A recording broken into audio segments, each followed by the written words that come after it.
Good morning, good morning, good morning. Welcome to the Jogs and Jabs program. This is where we talk to your creatives, your comedians, all those people who are setting the trends out there, all those controversial bantus out there. We talk to them. Today, ngilipatele another controversial muntu, one of the best music producers in the city of Kings. His name is Lynden Lungu. Mr. Lynden. How are you doing? You right? Welcome to the show, my guy. Thank you so much. Thank you so keep much. Not a lot, man. Surviving, coping. Of course, yes. Do you have a wife? No. Why? Anamai. I mean, if you want to have a wife, yes. I think it's all about money. Okay. I need the money. I need the money to run a house. I need the money to do the things that I want to do. So currently, let's say I'm figuring things out, but as in space, you know, it's just extra burden. No. All right. No, not a wife, not yet. But you do have girlfriends, though. Your friend sounds like a lot. I do have a girlfriend. Yeah. Okay. Yeah, I have one, but yeah, you know what to say, but it sounds like you. So for whom so No, yeah, I don't know. I do have one. So okay. Yeah. Does she live in the city? Yes. Oh, okay. What's her name? Maybe Nyamazi. Aye. Toti pela sijola lo muntu oyi-1. Same girl. I was at maybe group there auto send a picture. Your moon a group in and then sibona uthi bangaki. Yeah, we're not doing this here. Because I don't get caught. No. We don't do this here. Not like I'll get caught to say I have girlfriends. No, I have a girlfriend, but yeah, I like to keep that part. Yeah, you separate your business and pleasure. Yes, I like to think of myself as an antisocial extrovert. Okay, I'm good at communicating with people. I think it's one of my traits. But I normally like to stay away from social circles in general. Yeah. Okay. I try to have a very private. So, Lungu, the surname. I think pronounce it Lungu. It's Lungu. Sounds like, it's kind of like Zambian. Are you of Zambian descent? Yes, from my mother's side, yes. I am of Zambian descent. Now I understand. Now I understand. Since you have said it, I understand your music sense. Because you've got this rich music sense and you've got this, angeke ngiba-explainele baku-understand, but mina as a producer, you've been one unique guy that I really enjoy working with. Thank you. Thank you so much. What's up? What are you doing these days musically? Okay, maybe let me start on the production side. Yes. These days I've been trying as much as I can to try and work with the upcoming youth, or the upcoming artists, people my age, people younger than me, because I feel in general we have a gap between a generational gap between people that are older than us, as well as a history gap, you know, because particularly my roots stretch to the hip hop community. That's where I started, even though now I like to think of myself more as not a hip-hop artist, but a creative. To say I'm willing to do any type of music, you know what I'm saying, as long as I love it and I want to create moments within the music sphere. Because I think music is generally bigger than hip-hop. Okay. But particularly because the culture that groomed me and put me into music, you know what I'm saying? I remember the first time I listened to an album in general. I listened to The Truth, American rapper. Deep stuff. Who used to do, you know, music. Yes. I don't know if he's still rapping now, but he's old now, I think. He's married and retired, I guess. I think so. And then what I do remember is I loved what he was doing, you know, gospel, speaking to the people and relating to them. And then the second person I got introduced to was Kanye West. And then I sort of got deep into the hip-hop industry. So the reason why I always feel, because I think back now and I'm like, now that I'm older, the only people that I remember from Bulawayo hip-hop date back as far as POI, Okay. Kelvin, Thorn. Wait. POI, the butcher guy. Yes. Ah, okay. Yes. So yeah. So now when I think about it, I say, oh, there's a history gap. You know what I'm saying? And obviously there's a lot of problems we need to solve, you know, and these problems don't come specifically from music, you know, they come also from a deep root of we were colonized. There's a lot that we still haven't figured out. Hip hop was shunned upon relatively by, you know, Zimbabwean people for a very long time. It wasn't something that people used to accept culturally. Like once you say, oh, I want to do hip hop, start thinking you want to have tattoos. You want to wear those baggy jeans. You know what I'm saying?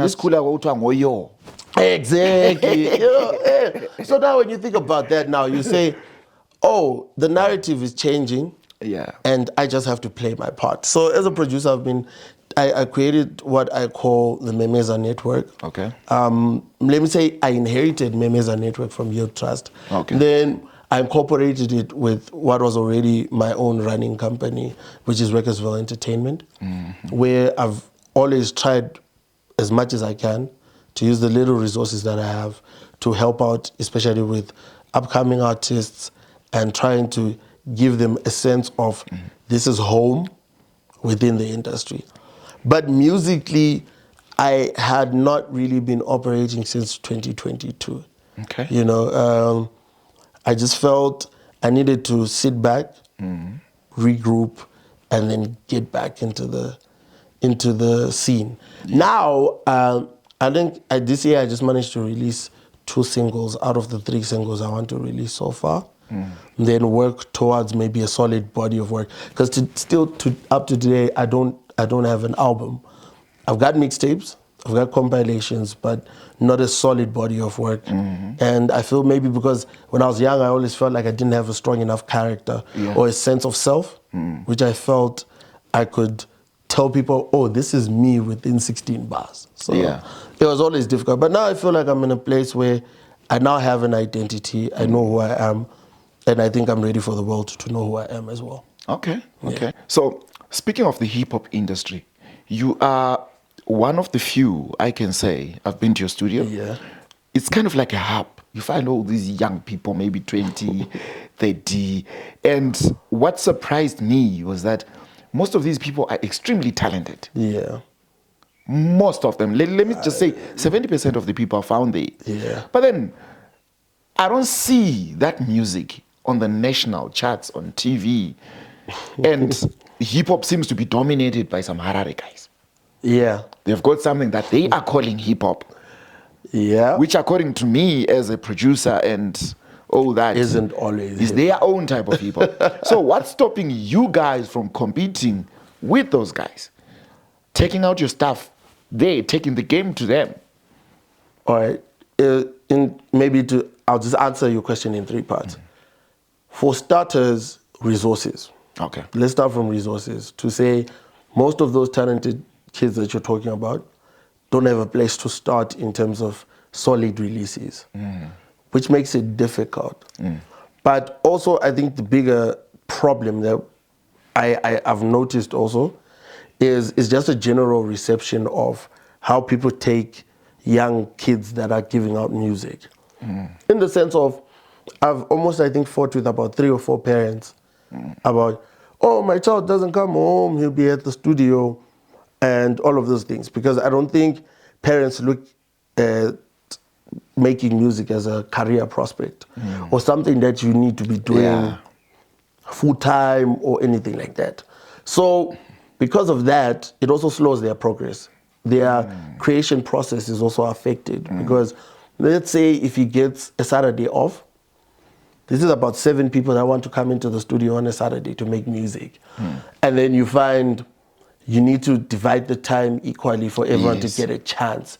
Then on top, you also have paying clients who are also coming through, you know, who you need definitely because you need the studio to keep running and for stable income to come in. So because of that, you find that their work ethic is also affected because they're not being allowed enough time to create the music that they want to create. Then the last thing in terms of competing, I think it's a social thing, and I'm not rushing it yet, because I'll always say, when it comes to a lot of the music that people make, sometimes you might make music for an audience that's not ready to receive. Yeah. You know, no matter how good you are. You know, I always tell people a contrast of, I feel like Lupe Fiasco was the Kendrick of his time. It's just that Kendrick happened to come around 2015 after, you know, the death of Trayvon Martin and all these other things. And then it just becomes the right time to be a politically conscious rapper. Okay. Whereas maybe just dial it back maybe a few months ago, you try to do the same thing, it might not work. And the reason why it's not going to work is because it's not the time per se. And then so as a creative, normally I try not to make music that's just for the popular or for the now. Because I feel like music is a timeless product. Yes, definitely. And I think maybe that's something that also kills us as Zimbabwean artists in general. Because you find in the United States and South Africa, artists are still performing music that they made 3, 4, 5 years ago. Yes. And it's still considered to be amazing. But the problem here is you meet someone and they're always asking you, Angapa ma works? Then you're like, yeah, I've been giving you music since 2019. You have catalogs and catalogs to listen to, and you're still asking me, Angapa ma works? I think basebebuza nje. No, it's they don't really people consider always that. want to focus on the new things, as in the song that dropped last week. So I think it's actually a culture in general in like Zimbabwe where people don't value what you've already created. And that's why I think that's why a lot of our legends feel not appreciated. Yeah. Because people aren't trying to listen to things that you've already done. Yeah. They're always saying, oh, you need to have a new single. I'm like, yeah, but my last one was... It was dope. You know what I'm saying? Yes, because if you go outside to countries like SA, you've got abantu like Abozonke, she releases once in 5 years, and they still love the music. And they still love the music. You've got you can still go back and listen to all that music. You know what I'm saying? So, but here you'll find, if you don't have a song, because even I look at the charts, because I heard a conversation earlier about charts, and people saying, oh, why isn't certain music charting? And I was like, how does music chart? Does it chart because it was dropped within that month? Or does it chart because it's a good song? It's a good song, yeah. So if a good song spends 2 years on the chart, has an artist failed to deliver? No. And you can't go and release another song when that one is still charting. Still charting. Because you'll disturb that one. You know what I'm saying? No, but I think my take is always, they can all chart. If you're good enough, they can all chart. But I feel like these are some of the flaws in our system, whether it's at corporate level, at street level, that need to be fixed, and which is why we're focusing more on the culture this year. Events, we want places for people to meet and get to know each other, a sense of togetherness within the culture. But of course, nowadays, I've not only branched to because I'm Afrocentric, so I normally like to say, as long as Africa is winning, I'm happy. So now I don't care whether someone's doing Afropop, whether someone's doing Amapiano. I'm like, as long as he's a black child and he's winning, yeah, and I will support. I wanted to ask about that because I was about to say, I've heard East Africa Epsol with you. Yes. Epsol lose. Yes. It's Amapiano. So you are a hip hop guy. Yeah. He's an Amapiano guy. How are you guys balancing that? And trust me, that stuff is good. So what are your plans regarding that stuff? Because Amapiano right now is the in thing. Yeah. It's making noise all over the world. True. So how do you guys intend to ship it out? Currently, what we've been working on is to get the product done. I think any business follows simple steps. You want to create your product, package it properly, create platforms for people to consume, and then put it out. Okay. So because Absol is still relatively new to the industry, Absol started as a dancer, actually, as a backup dancer. Didn't know. Yeah, so he started as a backup dancer. He even danced, used to be a backup dancer for me as well. That was around 2022. And obviously he's been learning how to get into the studio, create music, create product. And then now we're trying to say, okay, let's get as much as we can get out of you in terms of you creating music. Then we put him out. The plan really is, for me, I feel like the type of audience he appeals to is not a local audience. So I think a lot of my efforts that I want to focus on are outside the country, especially when it comes to Absolute.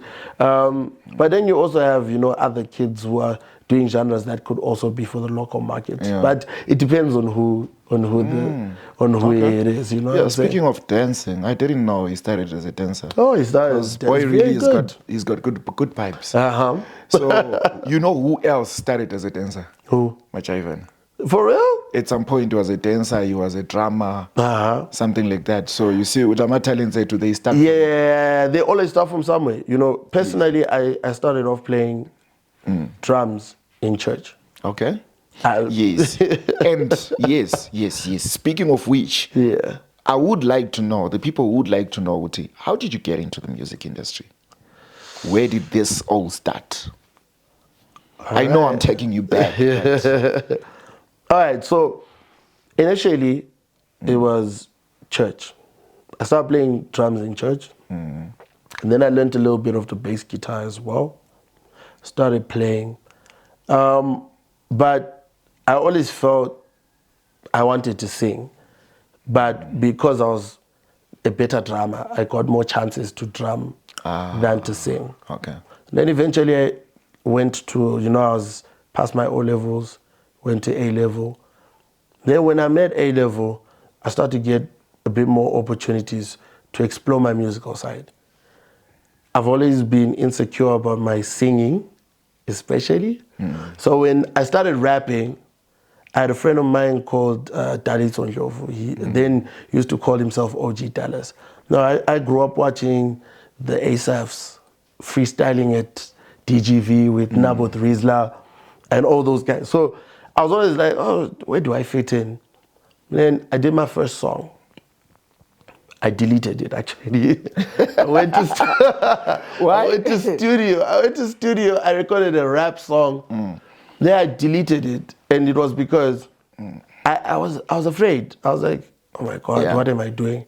Then the people around me started to tell me, dude, you can rap. Like, you can really rap. Yeah. And the weird thing is, until I got to studio, I never tried out rap.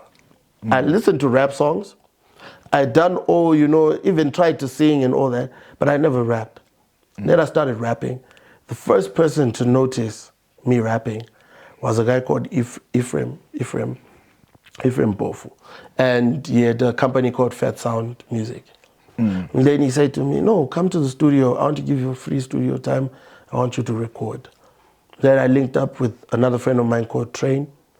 We made our first album. It was called Land of the Veil, since we had just created Recordsville Entertainment. Yes. Then that tape went on to change what I would like to think. I think it's what ushered in the new age of hip-hop in Bulawayo at that time. Because before that, hip-hop in Bulawayo was about, you need to have the bars. I remember P to the O, all these guys, they were rapping on the old and really hard, gritty hip-hop. It sounded like the Nas, the Tupacs, and all these guys. Then eventually it got to me, and then we come in and we sound like different. Yeah. And do you know how far your influence goes? Not yet sure. Okay. Right. I travel a lot at times, and I've got people that I work with all over Africa. Yeah. So I'm at some place, and there's somebody who mentions your name. Interesting. And says, let's just say it's Ghana. And says, I've worked with Lynden. So, how do you get to do that? It's because when it comes to collaboration, I'm very open to it. Because I like to make moments with people. I like to say, if I meet you, it's just like how I work with you. If I meet you, we build a chemistry and we are happy about our product, then we ship it out.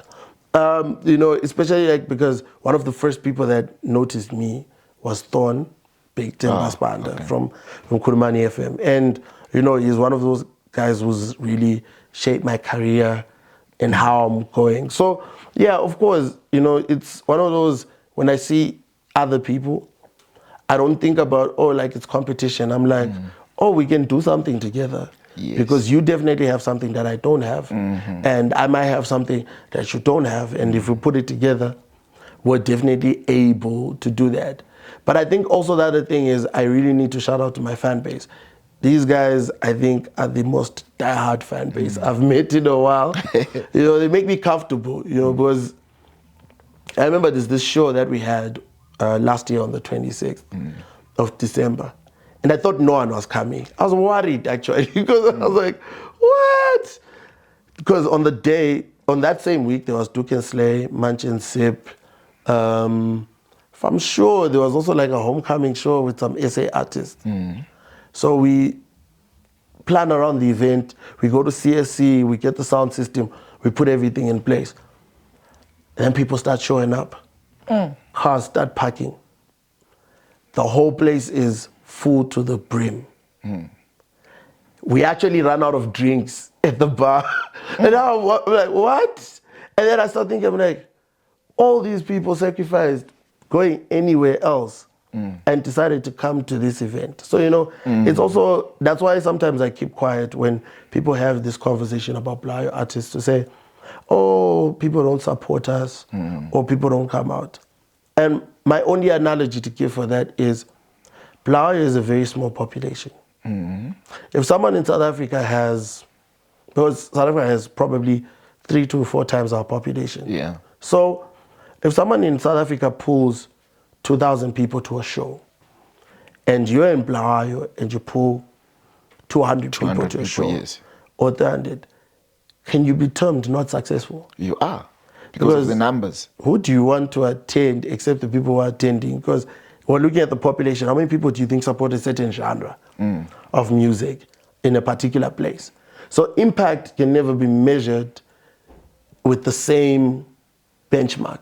Yeah. Across, because the places are different, the markets are different, the places are different. Yeah. Yes. So in that regard, definitely I always feel like sometimes artists in Bulawayo judge themselves harshly, but so does the crowd too. Because I'm saying I think certain people have done pretty well and deserve to be remembered as legends. But deserve. Yeah, definitely. All right. Yeah. So when you mentioned, actually in this conversation, what I picked up, you spoke about the CSC thing. You know what I mapped out from there? It's actually a template which artists can use or you can use. Yeah. People need to start creating their own. Yeah, I think they have confidence in their own stuff. Definitely. I think creation is a very big part right now in Zimbabwe, because what we lack in Zimbabwe right now is we don't have platforms created. Okay. South Africa, if you remember South Africa between the 2001s and 2010s, when SABC was hosting artists on stage and all that, we need to go through a similar building process. Yeah. And so it goes back to sometimes we judge ourselves harshly because we're comparing ourselves to already established industries. But we forget we watched these industries grow in real time. Yes. You know what I'm saying? Because at some point we were the ones who were the TV station before. You know what I'm saying? Yeah, we used to play our music. So we were watching it in real time. As in, we watched your Questas, your KOs go from tear gas to having Cotton Fest. We went from, because now people always forget how recent these festivals are. Your Cotton Fests, your Castle Light, all these, and people forget even in the States to say the Grammys are at their 50 something edition. This is over 50 years of doing it. And BAs have been doing it for what? Just about 5 years? So you cannot expect the BAs to have it as figured out as the Grammys.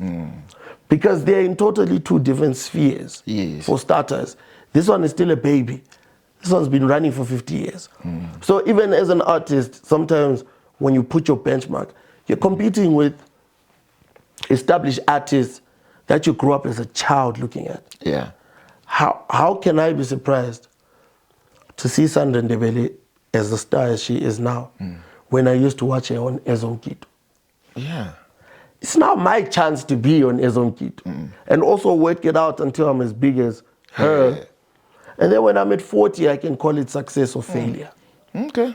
You know, so I think we just need to give ourselves time to create in Bulawayo and not shy away from it. Yes. Create platforms, create shows, create gigs, create places for people to hang out and come together.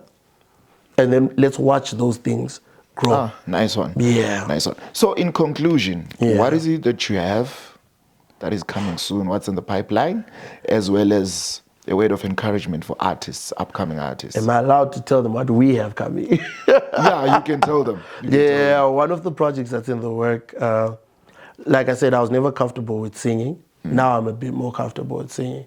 So one of the projects that we have coming is actually with DJ Jabs. Yeah. He featured me on a very beautiful deep house song. One of the first songs that I've done full vocal work.